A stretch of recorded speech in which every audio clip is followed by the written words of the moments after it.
Alright guys, I'm doing a MP8 install and a S&B air intake stall today on a 05 Dodge. When we start out, with our vehicles, everything, especially in the Dodges and some of your Fords and Chevrolets and stuff, and you got your crossover years, you always want to verify your date of manufacture.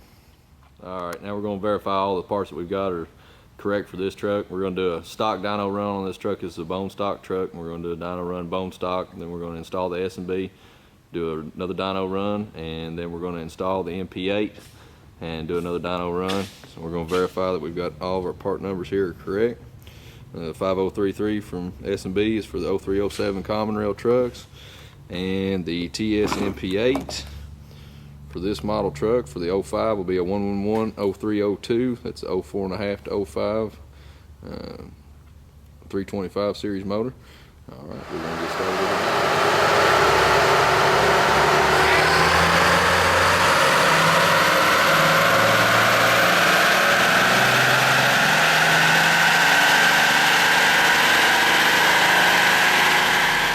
Just got done with our dyno run on the stock truck, the 05 truck. This is actually a really good test bed for us. This is a good, strong truck, about 67 mile an hour, between 63 and 67 is when it's really making its best power. Came in at 288, 525. What we're going to do now is we're going to go ahead and get started with everything. Get started. We're going to do the S&B install first, 289, 526. We're gonna get started with the S&B install first, and then we'll put the MP8 on top of it, and then we'll give you the results as we do each one. All right, gonna start with the S&B now. Most all of your exhaust or intake and your intake manufacturers in their instructions will give you a list of tools required. They're pretty well spot on to each different truck application. We're going to go through our parts list here, and we like to lay everything out, make sure we've got all our parts and everything before we start ever taking anything off the truck. We've verified all that, so we're going to go ahead and start with taking the stock airbox off the truck. Alright, anytime we're doing an install on anything electrical, we always start by disconnecting the negative battery cable. Alright, starting with the install, we're going to disconnect the mass airflow sensor. Then using a 5/16 nuts driver, we're going to take the stock air intake tube going down to the turbo. We're going to disconnect it and get it out of the way. On the Dodges, what we'll also do is we'll unlatch the top of the airbox and actually lift the whole top out and get it out of our way, and that gives us access to the bottom side of the airbox. Alright, we've got the pipe from the airbox down to the turbo. We've got it removed all of it in one assembly and everything laid off. Last step is the bottom side of the air intake box on the stock Dodges.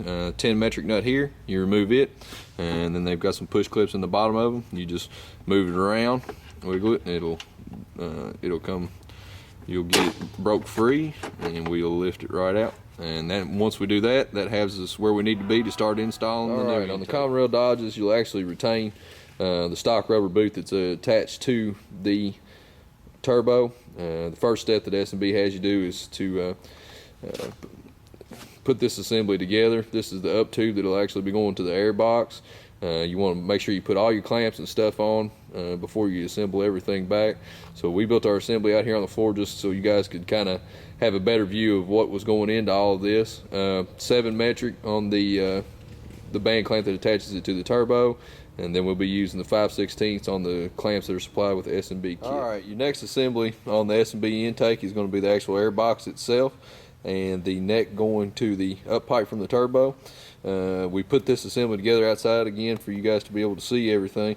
One of the big things we want to stress here is your mass airflow sensor going back with it. You will be supplied with new screws from the manufacturer. Do not use your old screws back. They will strip out the fittings inside. So we're going to set this back in and finish up with the install here. Alright, we've got our air intake installed. After the assembly, the box assembly goes in the bottom of the tray here. What we do is we put the filter on it, then the cover, reattach our mass airflow sensor, make sure everything's up and out of the way, all connections are tight. We're back down in our 10 metric nut that's here on the front, we've got it tight, Everything on the seal and the inner fender well is sealed up real good, and we're ready to go. We're gonna get the truck started back up and do our dyno run and see what type of difference this makes.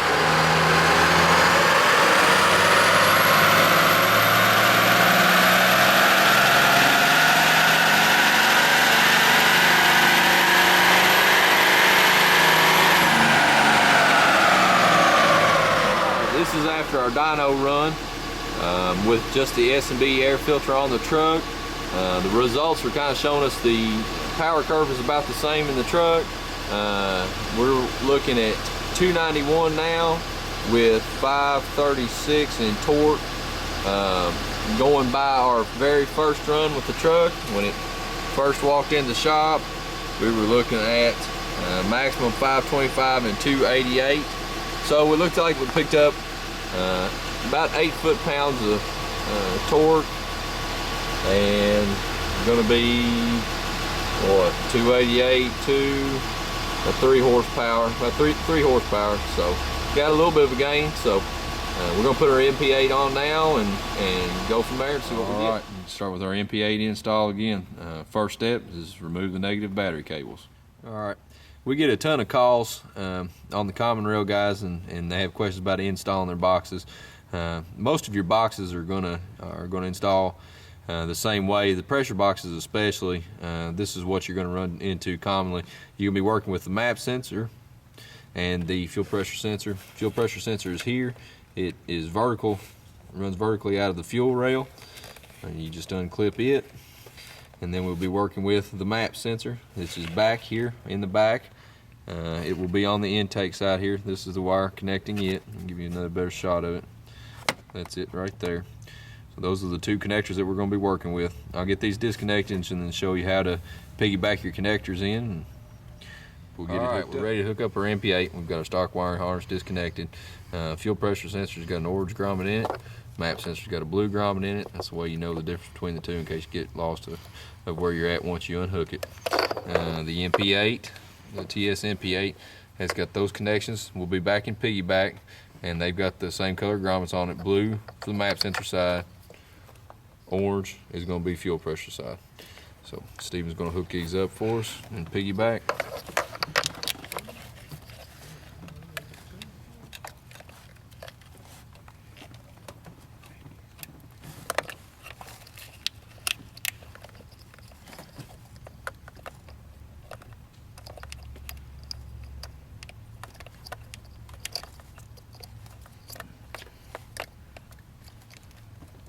Connectors, you want to push them in until you hear that click right there, just like you heard.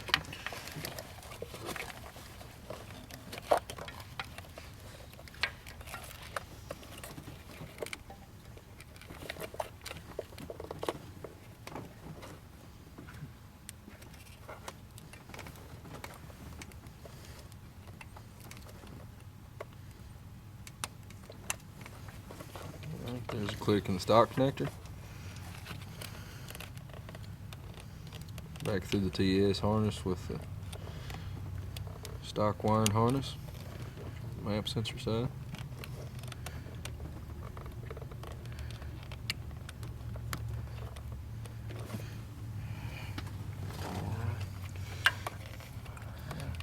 All right, the end of your harness will get connected to your TS box.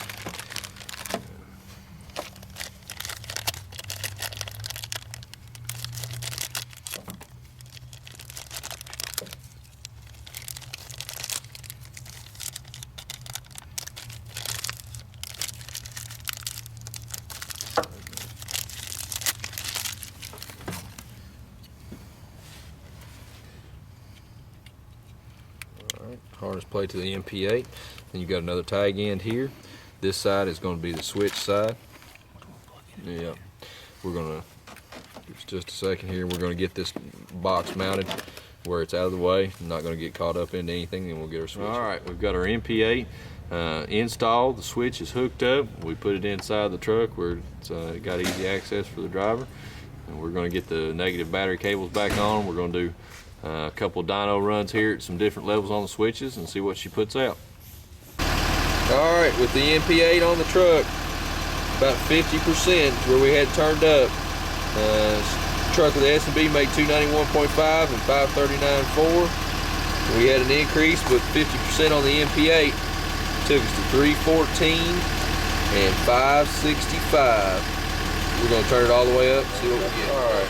With the MP8 at 100%, we're now at 346 horsepower, 657 foot-pounds of torque.